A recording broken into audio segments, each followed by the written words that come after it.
programming. The other one, that on the top, there's an old quiz. It says my favorite. Yeah. All right. I want to look at problem 1 you just did. We talked about yesterday. Now I want to look at problem 2 and 3. That's what we need to get through today, okay? Remember that tomorrow is an all-calculator day, so you want to be sure you have your calculators with you tomorrow. Okay, so here we go. Problem number 2. It is a system of equations, just exactly like you've been working on the last couple of days. And now I'm going to give you yet another way of solving this system. So remember, you already had substitution, elimination, and graphing.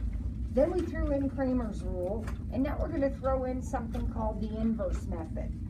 Now, here's how the inverse method works. What you really have here, and you won't recognize it now, but after we talk about it, I think you'll be okay. What you really have here is a matrix equation. You've got some coefficients. Remember, we talked about those yesterday with Cramer's rule.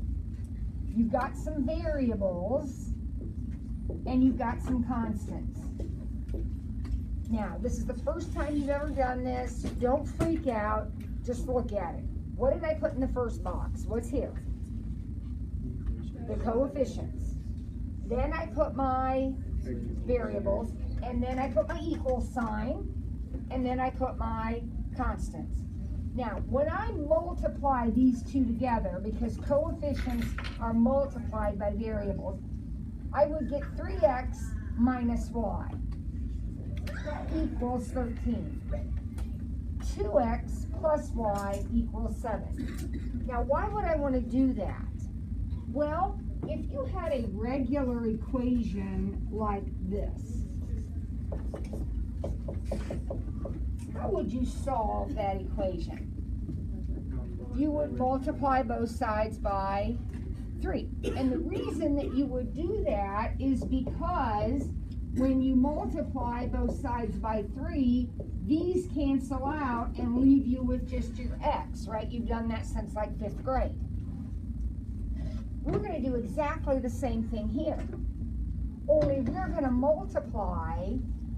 Here we call it the reciprocal, but it's really called the multiplicative inverse. We're going to multiply by the inverse of this so that that will all cancel out and leave me with xy equal to my answer.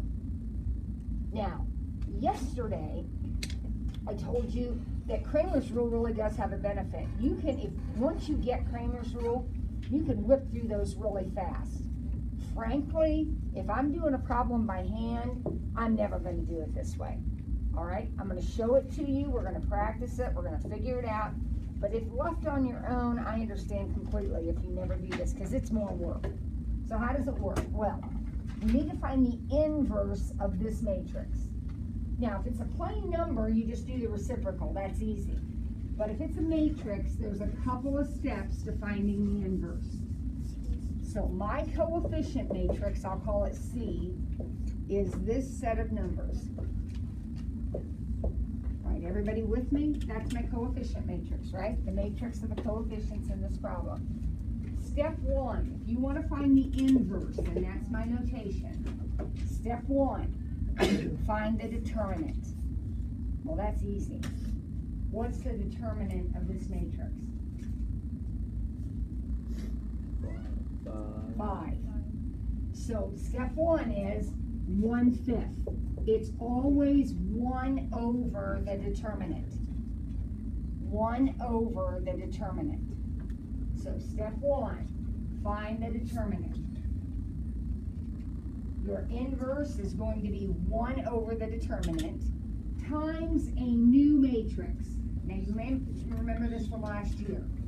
To find the new matrix, look where my fingers are. Take those two numbers and simply switch spots. Does that sound familiar? Did you do this last year? So we're going to take those two numbers and we're going to switch spots.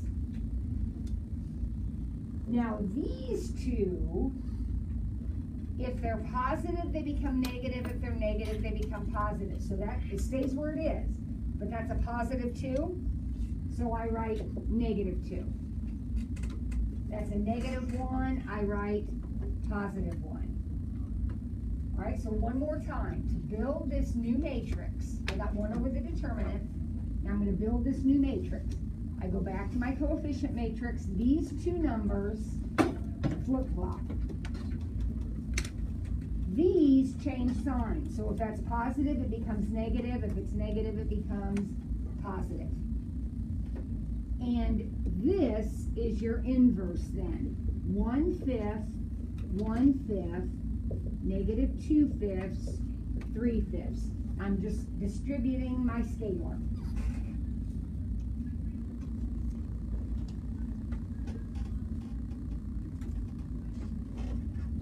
Now, if you take the equation that we had and you multiply both sides by the inverse,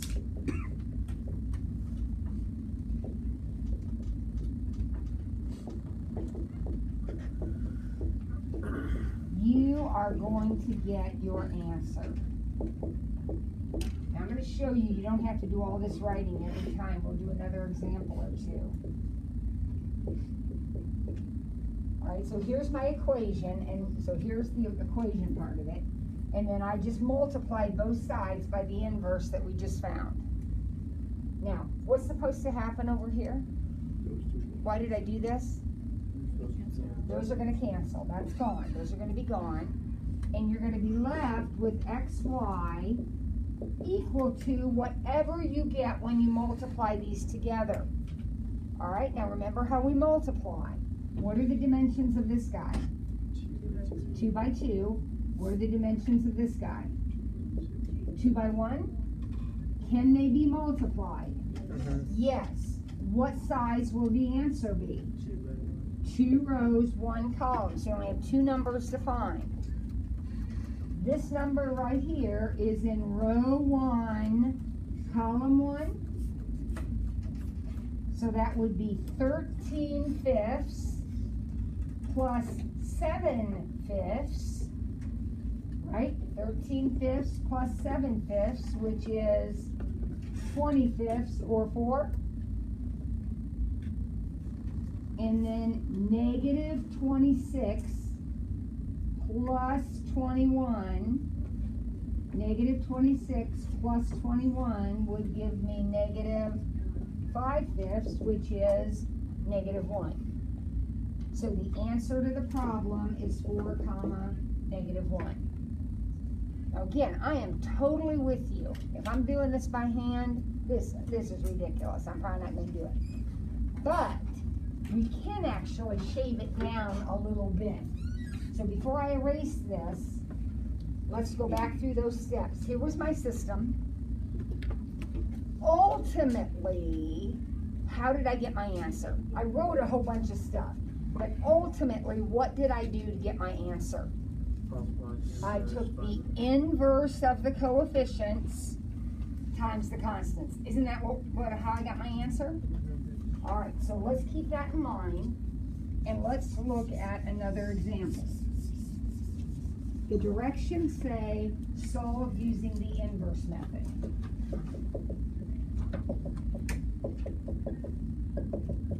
Okay, solve using the inverse method. Now you just told me that ultimately your answer is going to come from doing what? Multiplying the inverse of the coefficient matrix times 410. Where is this from? I'm making it up. Yeah, I'm sorry, yeah. Well, I've transitioned onto another piece of paper or squeeze it in somewhere. We're going to do the bottom one on that page too, but right now we're doing another example of this. All right, so everybody on board, we need to know the inverse of the coefficient matrix, and we're going to take it times our constants. All right, so what's our coefficient matrix?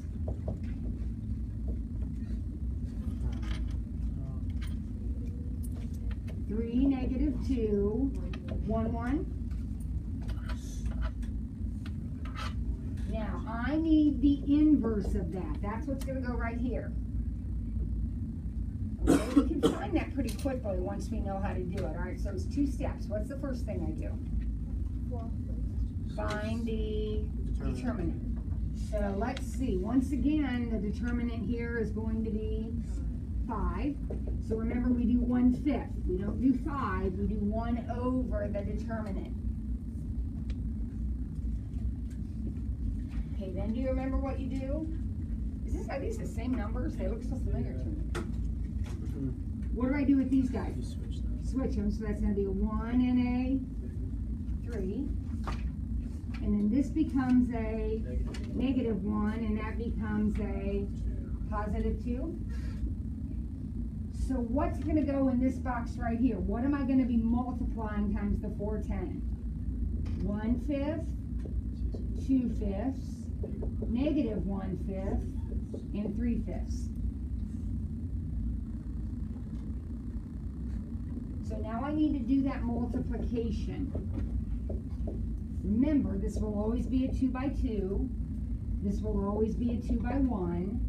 So when you multiply, you're going to get a 2 by 1. You're going to get your x and your y. So let's take this row times this column. All right, that's going to be 4/5 and 20/5. So that's 4. Oh, yeah. Wouldn't that be 24/5? I didn't read this one, I just made it up, so the answers aren't coming out nice. That's just the way it is. All right, now we'll do this one. So what do I get? Negative 4 and 30? 26/5. And there's your answer. So that didn't take too long. And this is the only writing you have to do. Obviously, I do this figuring over to the side, but that's the only writing you actually have to do. To get the answer, you simply multiply the inverse of the coefficients times your constants. All right? We have time. I got to get through one more thing. If we have time, we'll do another example of that. But before I erase all this, does anybody have a question about it? So everybody's good on finding the inverse? 2 steps.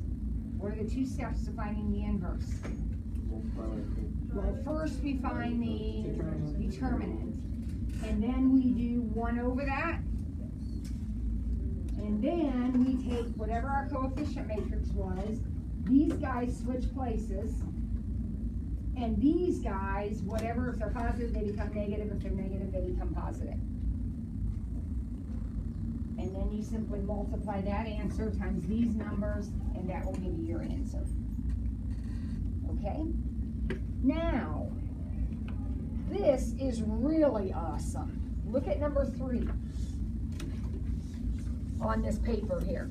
This is one more application of the determinant.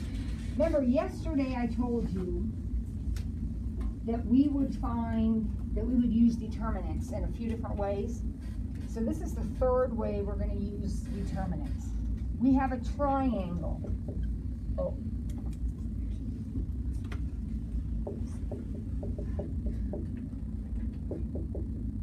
This is absolutely amazing. You are going to be amazed at this. You're going to say, Miss Ford, why didn't you teach this to me a long time ago? Because remember, we've already talked about areas of triangles. Do you remember that? We had Hero's formula. We had 1/2 side sine. Remember that? Mm-hmm. Well, wait till you see this. Here's what I want you to do.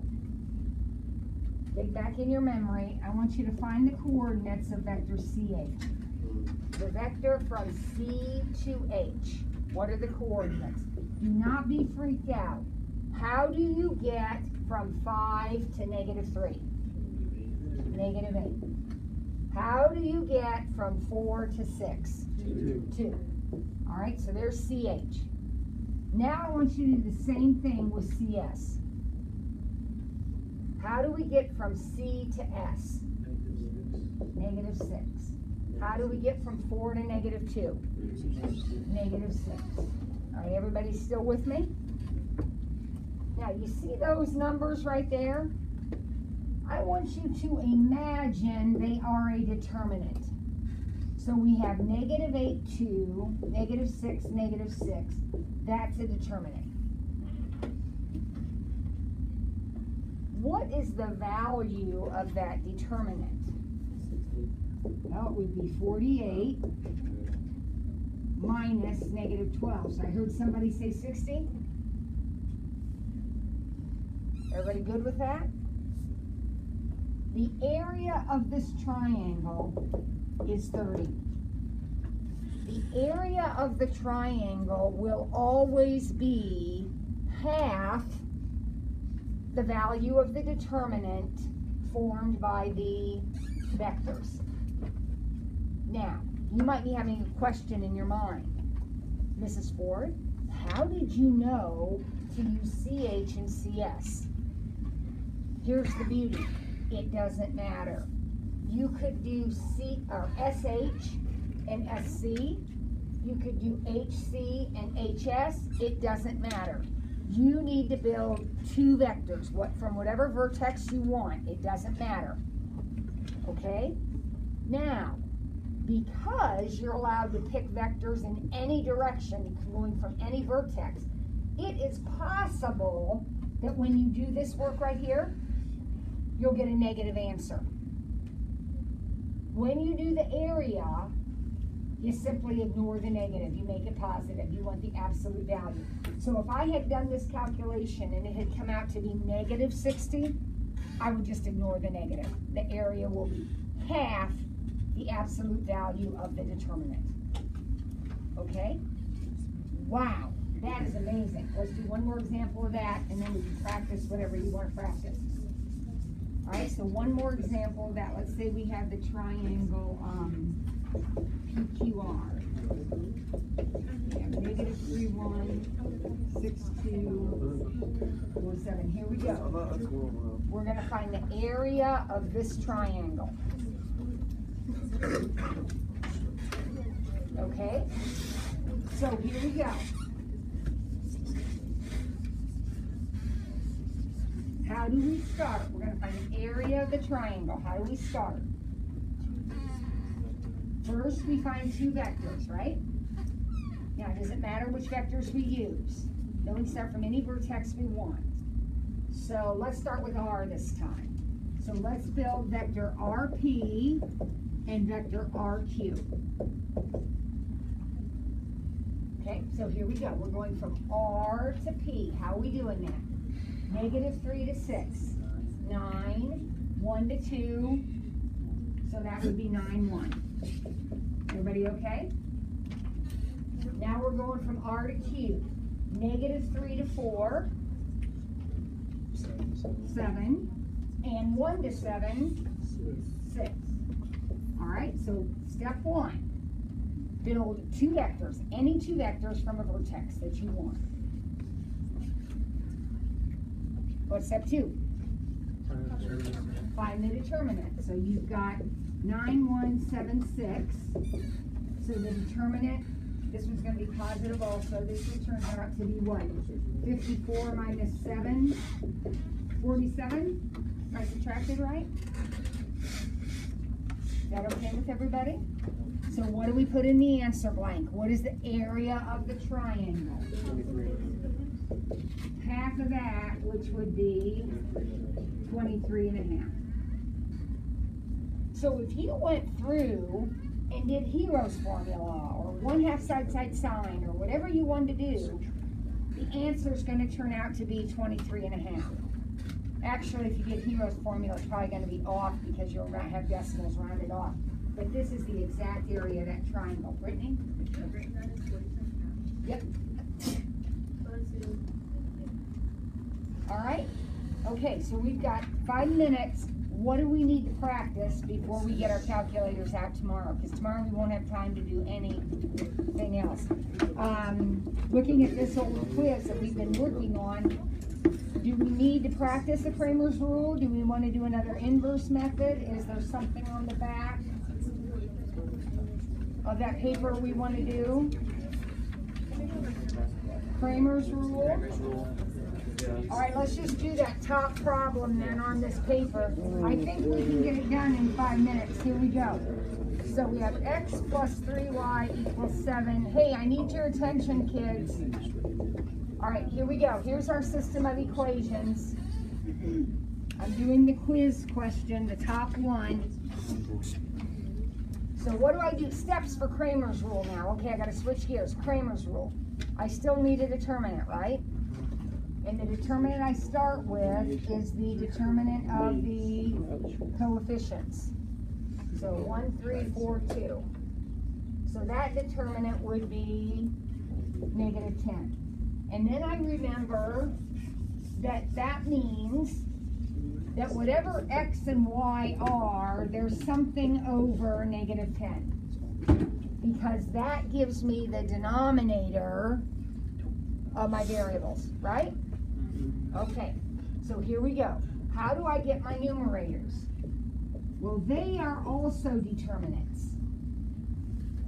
Remember, when you built the original, these were the x coefficients and these were the y coefficients. So if I want to figure out what x is, I'm going to take these two numbers right here and I'm going to replace them with those. So I'm going to take those and paste them right here. So that would be 7, 8, 3, 2. Oops, 3, 2. If I want to solve for y, I'll do exactly the same thing. I'll take those and paste them here. So I'll have 1, 4, 7, 8. Is everybody clear on how I got those matrices? I cut this out. For x, I pasted here. For y, I pasted here. Then I evaluate those. So what have I got up top there? 14 minus 24. Negative 10 over negative 10. So x is 1. And then I've got 8 minus 28. That's negative 20 over negative 10. So y is 2. And remember, whether you're using substitution, elimination, Cramer's rule, or the inverse method, if you want to check your answer, you can. Always. How do I check my answer? Plug it in and make sure it works. It doesn't matter what method you're using. You can always check your answer to make sure. Okay? We're amazing. That only took 2 minutes. Okay. All right? Okay, well, you got homework tonight in your textbook. And then tomorrow, like I said, we're going to do calculator work. This is for. I'm not going to be here tomorrow. Why is that, Zach? Doing class scheduling.